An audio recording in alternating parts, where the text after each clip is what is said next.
I'm not giving you a script for your life. It's like you learn from all these women and take whatever bit you need from each of them. Nothing in life that is worthwhile comes easy.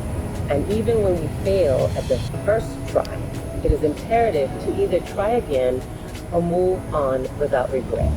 We all possess the gift of resilience. It is up to each of us to unearth it and hone it.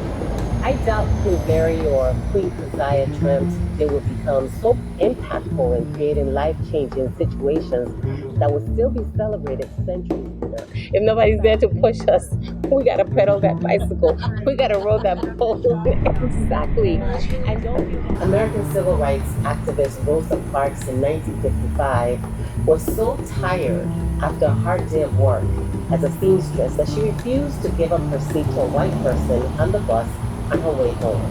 The 42-year-old's refusal to give up her seat led to a protracted period of civil disobedience in Montgomery, Alabama.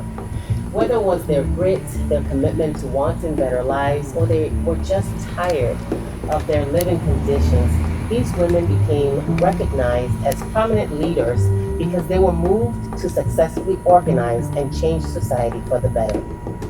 Women in the 21st century face different problems than those in past centuries, but these problems are nevertheless difficult to deal with, such as constant sexual assaults by strangers, supposed friends of the family, and by family members, sexual discrimination in the workplace, and domestic abuse by those who should love and protect them. These very real and vexing situations are no less impacting than fighting for your freedom. Women birth communities and should be respected and loved, not discriminated against, nor physically hurt or abandoned. Unfortunately, women who find themselves in he said, she said scenarios are often scared and embarrassed.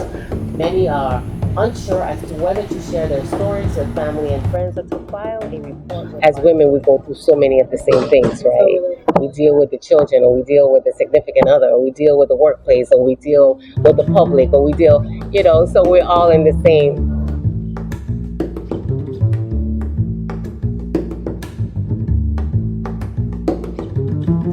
And think very hard about their exit strategy. They must ask themselves, what are the steps that I must take while thinking about my safety and the safety of my family? Who do I trust with my information? How do I go about planning my steps to getting out of this situation? How will I financially sustain myself and my children when I walk away from my abuser? For those in the workplace, the questions are different.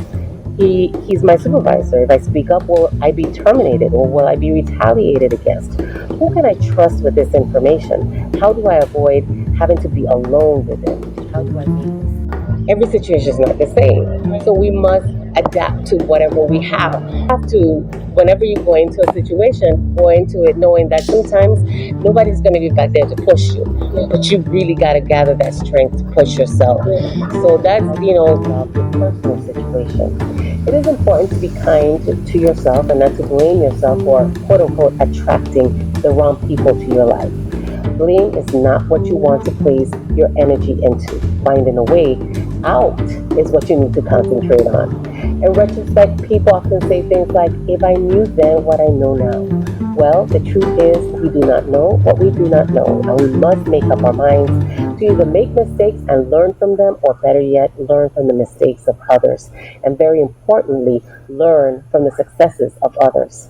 Success begets success.